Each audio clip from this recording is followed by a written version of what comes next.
Hello दोस्तों, welcome back to our channel.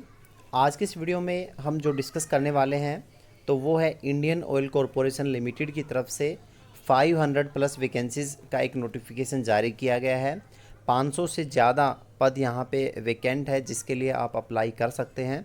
तो video के माध्यम से डिटेल में हम डिस्कस करने वाले हैं कि इंडियन ऑयल कॉरपोरेशन की जो रिफाइनरीज़ हैं या जो इसके प्रोजेक्ट्स हैं वो कहाँ कहाँ पर किस किस शहर के अंदर ये वैकेंसीज निकली हुई हैं, क्या क्या इसके अंदर क्वालिफ़िकेशन मांगी गई है, नेम ऑफ़ द पोस्ट क्या है, वहाँ पे क्या सैलरी स्ट्रक्चर रहेगा, क्या एज लिमिट रहेगा, क्या सिलेक्शन प्रोसीजर रहने वाला है।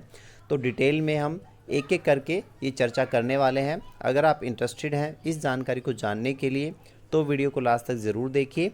जो लोग चैनल पर नए हैं, चैनल के कंटेंट को, चैनल की प्लेलिस्ट को ज़रूर विजिट करें क्योंकि ये आपके लिए बहुत ही बेनिफिशियल रहने वाला है। तो आइए ज़्यादा समय न लेते हुए करते हैं आज का वीडियो शुरू। ये देखिए, ये ऑफिशियल एडवर्टाइजमेंट है जो कि इंडियन ऑयल कॉरपोरेशन लिमिटेड की तरफ से जारी किया गया है। रिफाइनरी डिवीज़न के लिए ये वैकेंसीज यहाँ पे निकली हुई हैं। तो किस किस रिफाइनरी के लिए वैकेंसीज है वो मैं आपको बता देता हूँ। एक तो इनका जो प्रोजेक्ट है गुवाहाटी के अंदर है, बरूनी रिफाइनरी है। गुजरात के अंदर जो हल्दिया है और गुजरात में है। मथुरा रिफाइनरी है, Panipat refinery and petrochemical complex, Digboi और पैरादीप। ये इस तरह से जो 7 से 8 इनकी रिफाइनरीज़ हैं जो जगह जगह पर अलग अलग लोकेशन पर है, तो उन सभी लोकेशंस के लिए वैकेंसीज़ यहाँ पे निकली हुई हैं। जैसे कि मैंने आपको बताया कि 500 प्लस वैकेंसीज़ यहाँ पे आपको देखने को मिलेंगी। तो कौन कौन सी पोस्ट है, क्या क्या क्वालिफ़िकेशन है वो भी हम चेकआउट कर लेते हैं। अगर हम सैलरी स्ट्रक्चर की बात करें तो सबसे ऊपर मेंशन किया गया है कि आपकी इनिशियल बेसिक सैलरी रहने वाली है 25,000 से लेकर 1,05,000 रुपये तक आपकी इनिशियल बेसिक सैलरी स्ट्रक्चर इसमें रहने वाला है। यानी कि 25,000 अगर आपकी बेसिक होगी तो उसके अलावा जितने भी अलाउंसेज होंगे, HRA है या जितने भी अलाउंसेज होते हैं बहुत सारे, वो भी आपको साथ में मिलने वाला है। इन हैंड सैलरी आपको 35 to 40,000 के करीब यहाँ पे मिलने वाली है स्टार्टिंग सैलरी। ठीक है, उसके बाद ये देखिए नेम ऑफ द पोस्ट और पोस्ट कोड हम देख लेते हैं। Junior engineering assistant 4th production के वैकेंसीज निकली हुई हैं। हर एक रिफाइनरी के आगे यहाँ पे नंबर ऑफ पोस्ट मेंशन किया गया है। उसके बाद यहाँ पे किस कैटेगरी के लिए कितनी वैकेंसीज यहाँ पे रिजर्व हैं तो वो भी यहाँ पे मेंशन किया गया है। गुवाहाटी के अंदर 28 वैकेंसीज है, बरूनी के अंदर 23 है, गुजरात रिफाइनरी 46 है, मथुरा के अंदर 33 है, पानीपत वैकेंसीज के अंदर रिफाइनरी के अंदर 50 वैकेंसीज है, डिगबोई के अंदर 45 और पैरादीप के अंदर 58 और बोनिक गांव के अंदर यहाँ पे 13 वैकेंसीज निकली हुई हैं। ठीक है, उसके बाद हम बात करते हैं नेक्स्ट कि जो यहाँ पे junior engineering assistant 4th P&U ये प्रोडक्शन है, उसका P&U इनकी कोई ब्रांच है तो उसके रिगार्डिंग यहाँ पे वैकेंसीज मेंशन की गई हैं। गुवाहाटी, बरूनी, गुजरात, मथुरा, डिगबोई और बोनगांव के अंदर यहाँ पे वैकेंसीज शो की गई हैं।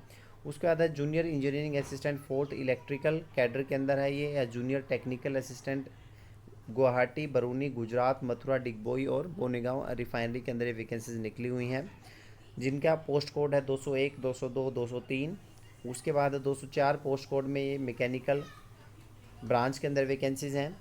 ठीक है, वो भी आप चेकआउट कर सकते हैं, बहुत सारी वैकेंसीज यहाँ पे दिखाई गई हैं। उसके बाद इंस्ट्रूमेंटेशन ब्रांच के अंदर वैकेंसीज निकली हुई हैं, पोस्ट कोड 205 के अगेंस्ट है ये। Junior quality control analyst quality control department के अंदर भी वैकेंसीज यहाँ पे अलग अलग रिफाइनरी के अंदर आपको दिखाई गई हैं। Junior engineering assistant 4th fire and safety जो ब्रांच है उसमें भी हैं। उसके बाद है मटेरियल, जो मटेरियल मैनेजमेंट होता है, जो परचेज इस तरह का जो डिपार्टमेंट होता है वहाँ पर भी वैकेंसीज यहाँ पे निकली हुई हैं। ठीक है, इसके बाद हम बात करते हैं कि इसमें एक चीज़ और मेंशन की गई है कि जितनी भी वैकेंसीज़ हैं मोस्टली में जो है शिफ्ट में आपका जो है ड्यूटी रहने वाली है। 1, 2 और 3 शिफ्ट में आपका जो है रोटेट किया जा सकता है, किसी भी शिफ्ट में आपको बुलाया जा सकता है अगर आपकी ज्वाइनिंग वहाँ पे होती है तो। ठीक है, इसके बाद है यहाँ पे कि जो क्वालिफ़िकेशन मांगी गई है, क्वालिफ़िकेशन की अगर हम बात करें तो पोस्ट कोड 201 के लिए 3 साल का डिप्लोमा होना चाहिए chemical, refinery and petrochemical engineering में, या फिर बीएससी अगर आपने की हुई है मैथ, फिजिक्स, केमिस्ट्री या इंडस्ट्रियल केमिस्ट्री के साथ तो आप अप्लाई कर सकते हैं। इसके लिए 50% मार्क्स आपके होने चाहिए जनरल कैंडिडेट के लिए, और OBC and SC ST candidate के लिए यहाँ पे 45% मार्क्स आपके इस डिप्लोमा या डिग्री के अंदर होने चाहिए तो आप अप्लाई कर सकते हैं। साथ में 1 साल का इसमें जो है पोस्ट क्वालिफिकेशन एक्सपीरियंस भी मांगा गया है। अगर पोस्ट कोड 202 की बात करें, junior engineering assistant for P&U जो ब्रांच डिपार्टमेंट है उसके अंदर, तो 3 साल का डिप्लोमा मांगा गया है मैकेनिकल या इलेक्ट्रिकल के अंदर, तो आप अप्लाई कर सकते हैं। और साथ में अगर डिप्लोमा या फिर मैट्रिक विद ITI किया हुआ है, साथ में आपके पास बॉयलर कॉम्पिटेंसी सर्टिफिकेट होना चाहिए, या BSc विद बॉयलर अप्रेंटिसशिप के साथ अगर आपने की हुई है तो वहाँ पे एक्सपीरियंस की रिक्वायरमेंट नहीं है। अगर डिप्लोमा किया हुआ है तो 1 ईयर का जो है पोस्ट क्वालिफिकेशन एक्सपीरियंस आपका होना चाहिए। Junior engineering assistant fourth electrical cadre के अंदर 203 जो पोस्ट कोड है उसमें आपका इलेक्ट्रिकल इंजीनियरिंग में डिप्लोमा होना चाहिए 3 साल का, तो आप अप्लाई कर सकते हैं। 1 साल का मिनिमम जो पोस्ट क्वालिफिकेशन एक्सपीरियंस यहाँ पे मांगा गया है। ऐसे ही मैकेनिकल जो ब्रांच है मैकेनिकल के अंदर रहने वाली है, तो मैकेनिकल इंजीनियरिंग में आपका 3 ईयर्स डिप्लोमा होना चाहिए, साथ में 1 साल का एक्सपीरियंस यहाँ पे मांगा गया है। इंस्ट्रूमेंटेशन है तो इंस्ट्रूमेंटेशन एंड इलेक्ट्रॉनिक्स या इंस्ट्रूमेंटेशन एंड कंट्रोल के अंदर आपने अगर डिप्लोमा किया हुआ है तो आप अप्लाई कर सकते हैं। साथ में 1 साल का पोस्ट क्वालिफिकेशन एक्सपीरियंस आपका होना चाहिए। तो ये इस तरह से क्वालिफिकेशन दी गई है यहाँ पे। इस जो एडवर्टाइजमेंट का PDF भी आपको जो है प्रोवाइड करवा दिया जाएगा डिस्क्रिप्शन बॉक्स में, वहाँ पर से जाके भी आप अपनी क्वालिफ़िकेशन के हिसाब से जो पोस्ट निकली हुई हैं उनको मैच कर सकते हैं, और जो क्वालिफ़िकेशन आपके एग्जैक्ट मैच करती है तो उस पोस्ट के लिए आप डेफिनेटली अप्लाई कर सकते हैं। अगर हम बात करें एज लिमिट की, तो एज लिमिट यहाँ पे 18 से 26 साल यहाँ पे दी हुई है। 18 से 26 साल तक के कैंडिडेट जो जनरल कैटेगरी से बिलोंग करते हैं वो अप्लाई कर सकते हैं, और जो कैंडिडेट्स अदर कैटेगरीज हैं जैसे SC ST है या PWD है तो उनको यहाँ पे एज में रिलैक्सेशन भी वहाँ पे दिया हुआ है। ठीक है, और जो एज आपकी काउंट होगी वो कब तक काउंट होगी, 30 सितंबर 2021 तक आपकी जो है एज यहाँ पे काउंट होने वाली है। 5 साल का एज रिलैक्सेशन यहाँ पे SC ST कैंडिडेट को मिलने वाला है।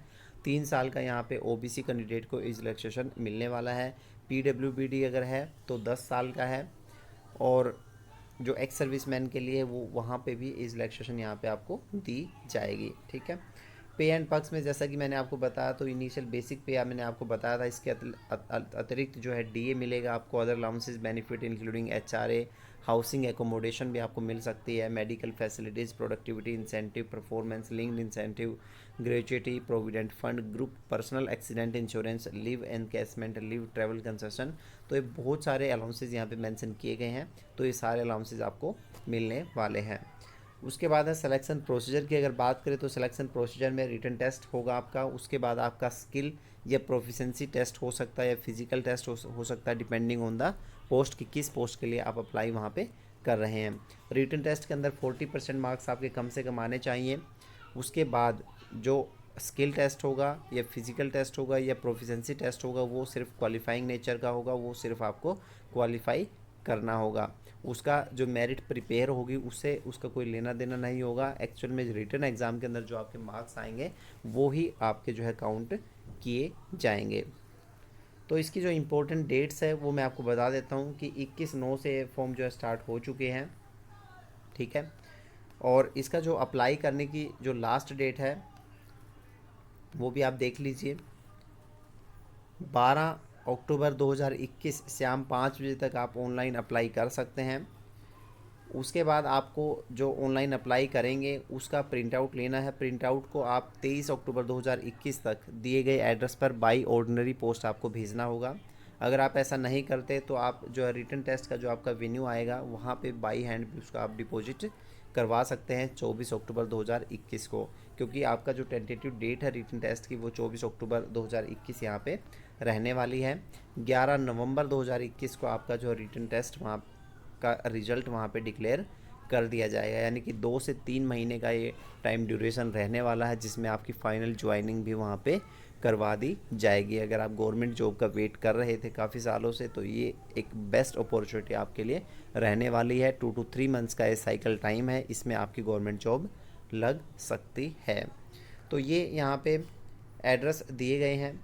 जिस भी रिफाइनरी के लिए आप अप्लाई करेंगे तो उसके अगेंस्ट यहाँ पे सामने एड्रेस दिया गया है। इस एड्रेस पे आपको जो अपना ऑनलाइन एप्लीकेशन फॉर्म का जो प्रिंट आउट होगा उसके साथ जो भी डॉक्यूमेंट्स आप अटैच करेंगे उसकी लिस्ट भी यहाँ पे दी गई है, तो उनको अटैच करके इस दिए गए एड्रेस पे आपको भेजना होगा। ठीक है, तो ये बेसिक डिटेल्स मैंने बता दी हैं। आई थिंक कुछ भी हमने मिस नहीं किया यहाँ पे, जैसे कि क्वालिफ़िकेशन की हमने डिस्कस किया है, उसके बाद कौन कौन सी पोस्ट निकली हुई हैं, कहाँ कहाँ पर निकली हुई हैं, ये हमने डिस्कस कर लिया। एज लिमिट डिस्कस की है। उसके बाद सिलेक्शन प्रोसीजर क्या रहने वाला है, सैलरी स्ट्रक्चर क्या रहने वाला है, जो मेजर जो पॉइंट्स थे वो हमने इस वीडियो के माध्यम से कवर किए हैं।